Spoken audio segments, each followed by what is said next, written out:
Hello everyone, welcome to my channel B K Munna Lal. आज मैं आपको 11th English prose reader book Hornbill के lesson 1 the portrait of a lady से long answer type question discuss करने वाला हूं। Dear students, यदि अभी तक आप मेरे चैनल पर नए हों तो चैनल को सब्सक्राइब अवश्य कर लें, जिससे आप मेरे आने वाले हर वीडियो का नोटिफिकेशन प्राप्त कर सकें और अपनी तैयारी को बहुत अच्छा कर सकें। आइए शुरू करते हैं। Long answer type question from the lesson the portrait of a lady. Question है, draw a character sketch of the grandmother. Grandmother का चरित्र चित्रण कीजिए, दादी का चरित्र चित्रण कीजिए। आंसर है, इंट्रोडक्शन से शुरू करते हैं। The portrait of a lady is an autobiographical part of Khushwant Singh writing. The portrait of a lady Khushwant Singh की आत्मकथात्मक लेखन का एक भाग है।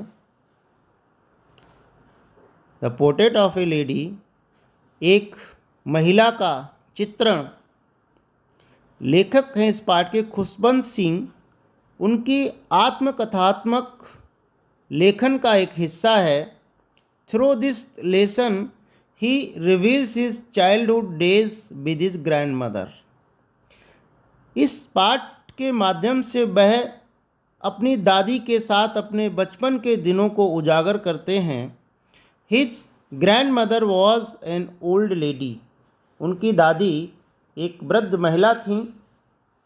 सेकेंड पॉइंट देखते हैं, a religious woman. A religious woman एक धार्मिक महिला।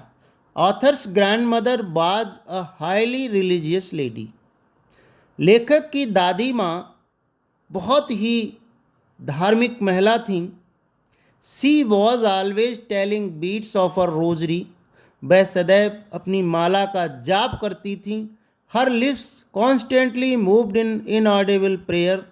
और उनके होठ सतत प्रार्थना में हिलते रहते थे, जिसे सुन नहीं सकता था कोई।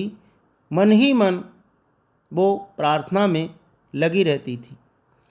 सी used to read scriptures in the temple. वो मंदिर में धार्मिक ग्रंथों का अध्ययन किया करती थी। थर्ड पॉइंट है, a loving and caring lady. एक प्यारी और देखभाल करने वाली महिला। The narrator's grandmother was a loving and caring lady. वर्णनकर्ता अर्थात लेखक की दादी माँ एक प्यारी और देखभाल करने वाली महिला थी। She loved her grandson very much. वह अपने नाती को बहुत अधिक प्यार करती थी।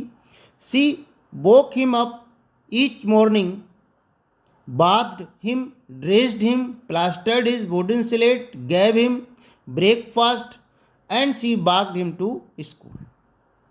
वह उसको सुबह जगाती थी, स्नान कराती थी, वस्त्र पहनाती थी और उनकी लकड़ी की स्लेट को तैयार करती थी। उसको नाश्ता दे करके उनको साथ साथ जाकर स्कूल भी छोड़ती थी। फोर्थ पॉइंट है, अ काइंड हार्टेड वूमन। एक उदार हृदय महिला। अ काइंड हार्टेड वूमन एक उदार हृदय महिला। Author's grandmother was a kind hearted woman. लेखक की दादी माँ एक उदार हृदय महिला थी।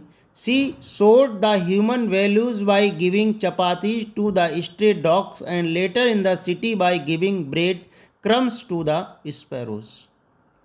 उन्होंने अपने मानवीय गुणों को दर्शाया है। कुत्तों को बासी रोटियां वो खिलाती थी। जो आवारा कुत्ते होते थे उनको जब वो गांव में रहती थी तो बासी रोटियां खिलाती थी, और जब वो बाद में शहर में गईं तो रोटी के टुकड़े वो गौरैयों को खिलाती थीं। इस प्रकार से वह मानवीय मूल्यों को दर्शाती हैं। उनके जीवन में मानवीय मूल्य थे। वो इस बात से प्रदर्शित होते हैं, दिखते हैं कि वह आवारा कुत्तों को भी ये बासी रोटियां खिलाया करती थीं, और शहर में जब पहुंची तो रोटियों के टुकड़े वो चिड़ियों को, गौरैयों को खिलाया करती थी। फिफ्थ पॉइंट है a women of strong emotions, दृढ़ भावना वाली महिला। Authors grandmother was a lady of strong emotions. लेखक की दादी माँ सशक्त भावनाओं वाली एक महिला थी। She did not show any emotion when the author was going abroad. जब लेखक विदेश जा रहा था तो उन्होंने कोई अपनी ऐसी भावना प्रदर्शित नहीं की जिससे लेखक कमज़ोर पड़े, जबकि वो बहुत बूढ़ी थी। What when he returned, he collected women from neighborhood and beat the drum and sang for hours the songs of the homecoming warriors.